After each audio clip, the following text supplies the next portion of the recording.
egal so nu egal so nu dekoroi egal so nu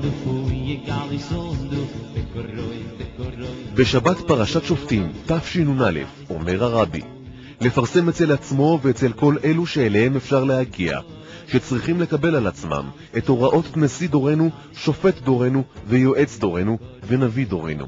הוא ממשיך הרבי ואומר שהקדוש ברוך הוא בחר ומינה בעל בחירה שמצד עצמו הוא שלו בערך נעלה מאנשי הדור שהורה הוראות וייתן עצות בנוגע לעבודת כל בני ישראל בכל ענייני תורה ומצוות ובנוגע להנהגת חיי היומיום הכללית עד הנבואה העיקרית, הנבואה שלאלתר לגאולה ותכף ומיד ממש, הנה זה, משיח בא. יותר ויותר רואים היום במוחש שכל אנשי הדור שואלים, מתייעצים ומתברכים על ידי הרבי מלך המשיח באמצעות האגרות קודש. יוסף יצחק פש מקיבוץ עין הנציב נפצע אנושות בעת פעילות צבאית בעזה. ביום חמישי כ"ה אב ב-12:15 בצהריים הודיעו לנו הגיעה הודעה שיוסי נפצע אנוש.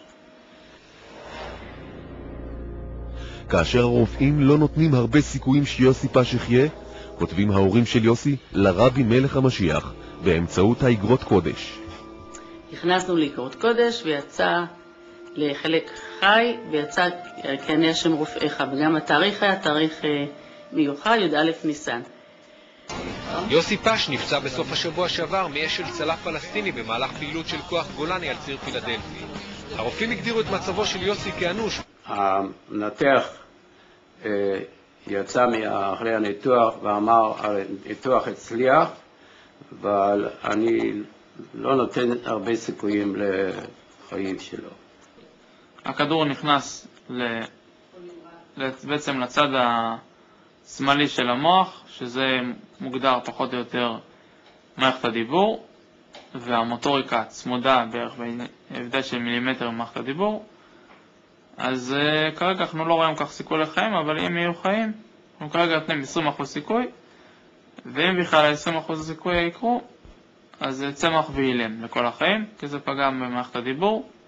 כל הרופאים בעצם אמרו שהחיים לא הגיוני בעצם שאני אחזור מכזה דבר, ואם אני אחזור זה רק צמח. חודשיים עברו מאז שיוסי פש ראה את המוות ממש מקרוב, והחליט שלא לוותר. הוא הובהל במסוק לבית החולים סורוקה כשהוא מונשם ומוגדר במצב אנוש. זו פציעה בראש הסבירו לנו הרופאים, הסיכויים לשרוד נמוכים מאוד. שבעצם התחלתי להבין פחות או יותר מה קורה סביבי, כאילו שנפצעתי והכל, והתחלתי לשאול שאלות, מה קורה עם האוזן, מה קורה עם כל מיני כאבים שהיו, מה הלאה. ולרופאים כבר לא היה תשובה, ופעם החליטו גם להגיד שהם לא יודעים. הרופאים לא ידעו מה לענות ליוסי, אבל הרבי מלך המשיח ידע וענה ליוסי על שאלתו באמצעות האגרות קודש.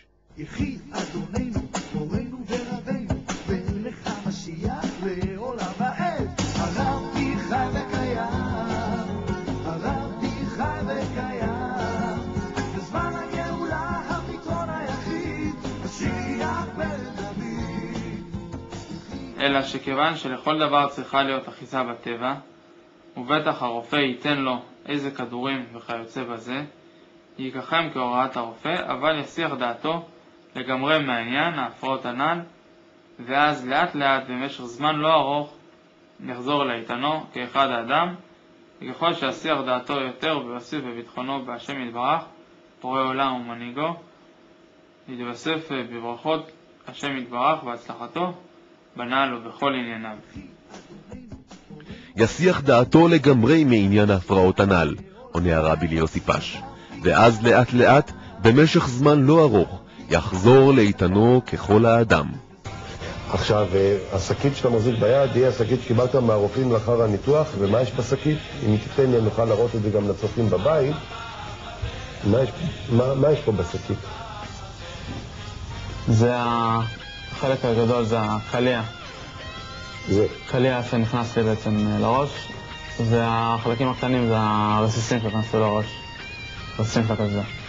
סלח לי, כולם עכשיו מסתכלים עליך, חודשיים אחרי פציעה ממש קטלנית, איך היא נכנסת לכליה? כליה נכנס פה, פה של האוזן עבר את העצם, בעצם שעבר את העצם ונכנס לאמצע המוח. שהוא יצא מהפציעה הקשה